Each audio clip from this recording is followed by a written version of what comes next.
Como parte da cobertura das eleições municipais, hoje nós vamos ouvir o primeiro candidato à Prefeitura de Bebedouro. Hoje é a vez de Carlos Alberto Correia Orfã, que se apresenta nas urnas como Carlos Orfã. Ele nasceu em Bebedouro, tem 57 anos, é bancário, casado e tem 2 filhos.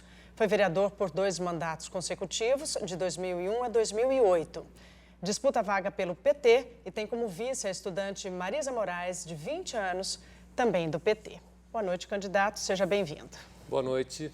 Boa noite. Prazer estar aqui com vocês. Agradecendo o convite a toda a equipe da Record, a Flávia, o Chico. Obrigado, candidato. Bom, o Partido dos Trabalhadores, o PT, é um dos mais antigos do Brasil, foi fundado aí há 40 anos, mas sofreu muito aí, né, com o impeachment da ex-presidente Dilma, com a prisão do Lula. Chama a atenção aí na sua candidatura o fato da sua vice ser tão jovem, como a Flávia falou, tem 20 anos, é estudante ainda. Foi intencional chamar uma vice tão jovem assim? Sim, foi escolhida a nossa vice assim como... E, na verdade, é um presente para nós, né? Eu tenho muita alegria de ter a Marisa Moraes como vice. Ela é uma menina guerreira que nasceu e cresceu no Jardim União. É um dos bairros mais pobres da nossa cidade. E lutou tanto, filho da pastora Marisa, que é a nossa candidata a vereadora na nossa chapa evangélica, e a família lutou, batalhou, enfrentou muita dificuldade. E hoje ela é estudante de engenharia civil, conquistou esse direito através de um programa do Partido dos Trabalhadores, do ex-presidente Lula, que é o ProUni. Ela é 100% ProUni e está fazendo engenharia civil, militante feminista, militante da juventude, militante das minorias e militante, né, do setor estudantil. Portanto, e ainda evangélica.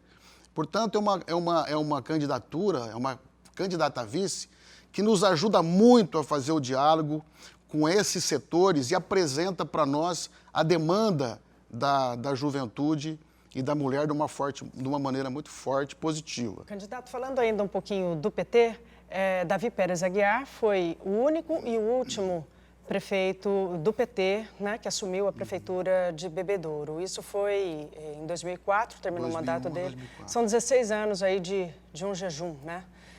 O que o senhor propõe para poder conseguir quebrar esse jejum?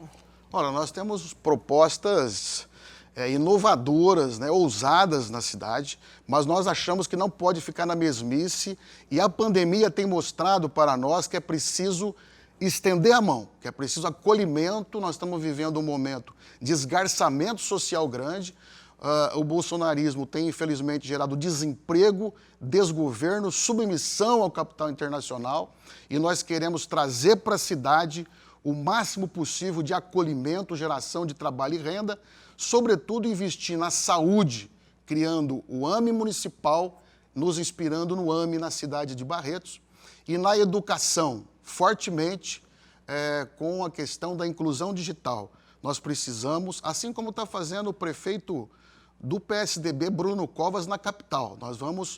Ele fala em tablet, mas nós vamos apresentar um projeto de garantir um notebook para cada aluno e professor da rede pública.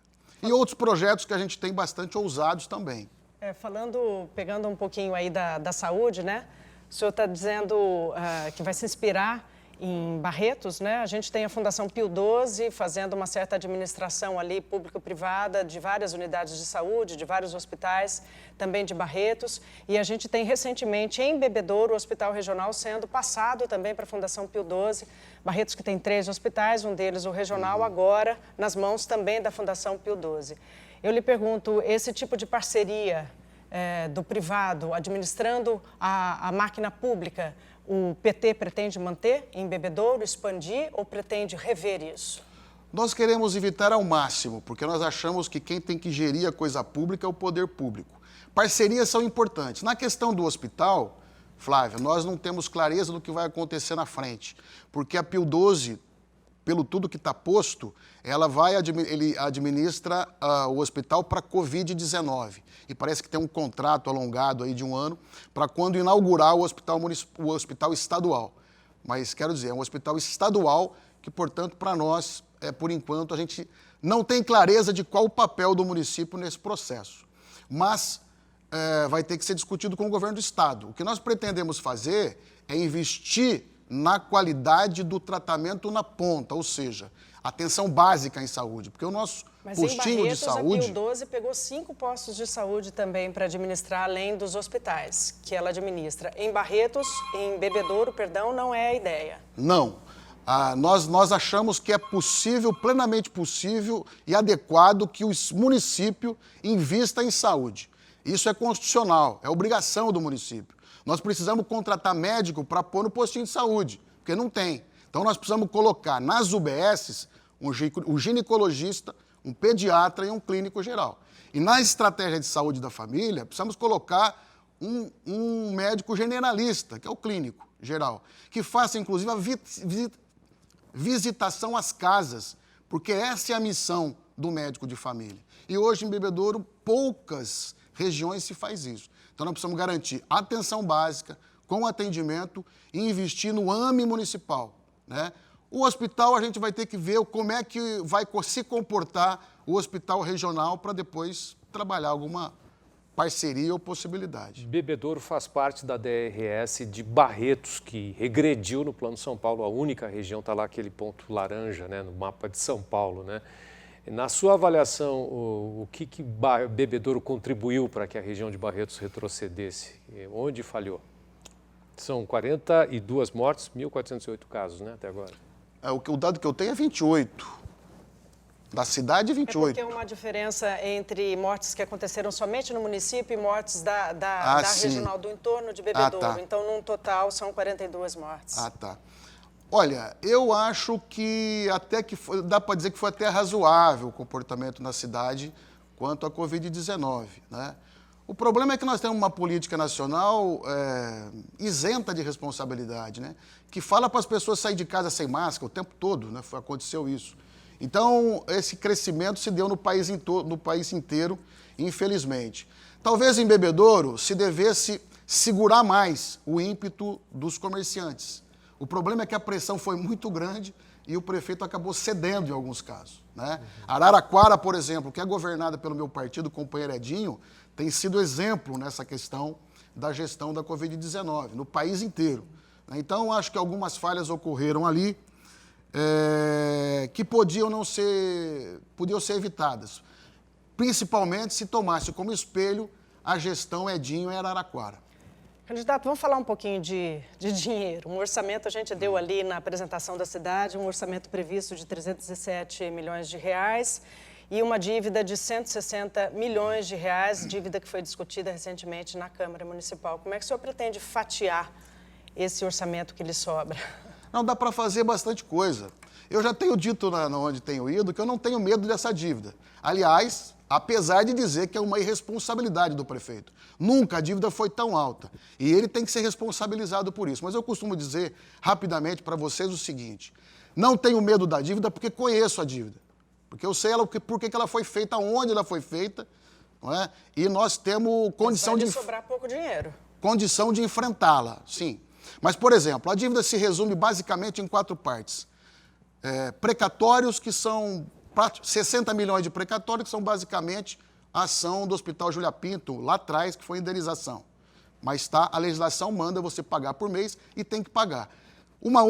Desses 60, uma única precatório, como eu disse, é do Júlia Pinto, e são 50 milhões. Essa dívida está na prateleira até que a Justiça determine. A outra parte são dívidas de longo prazo, em torno de 40 milhões, dívidas de longo prazo, que inclusive a ET, Estação de Tratamento de Esgoto, que está ali financiada, os 22 milhões compõem essa parte. Portanto, são dívidas que vão sendo pagas mensalmente, a gente vai fazer. O problema é a dívida do SASEMB, que o prefeito deixou de repassar 60 milhões para o fundo, um crime, porque trata de pensão e previdência dos trabalhadores, mas é possível se fazer um cálculo atuarial, ver quanto tempo pode parcelar essa dívida, porque o fundo ele vai ser pago ao longo do tempo essas aposentadorias. Vamos fazer um cálculo atuarial, apresentar o projeto para a Câmara, financiar mediante esse cálculo parceladamente e pagar por mês. O problema maior são os 83 milhões de restos a pagar. essa é responsabilidade do prefeito, ele precisa pagar, porque a lei de responsabilidade fiscal exige que ele pague, que ele não deixe restos a pagar para o próximo prefeito. Ok. Então eu digo, prefeito, paga essa conta e deixa eu trabalhar sossegado ano que vem. Candidato, a gente tem 30 segundos ainda, uma pergunta bem rápida e objetiva sobre o serviço de água. Teve racionamento mês passado lá em Bebedouro e a gente tem um marco regulatório do saneamento que prevê muita privatização. O senhor pretende privatizar o serviço que é municipal, o serviço de água lá em Bebedouro? Não, isso está no nosso programa. Nós não vamos privatizar o SAEB, esquece essa bobagem, porque a tarifa fica mais cara para o mais pobre. Não é possível, tem que garantir água para todo mundo. E Já investimento deu a na resposta, autarquia. Infelizmente, seu tempo acabou. Passou rápido. Passou. Obrigado, Obrigada, candidato. candidato. Obrigado pela participação. Tá bom.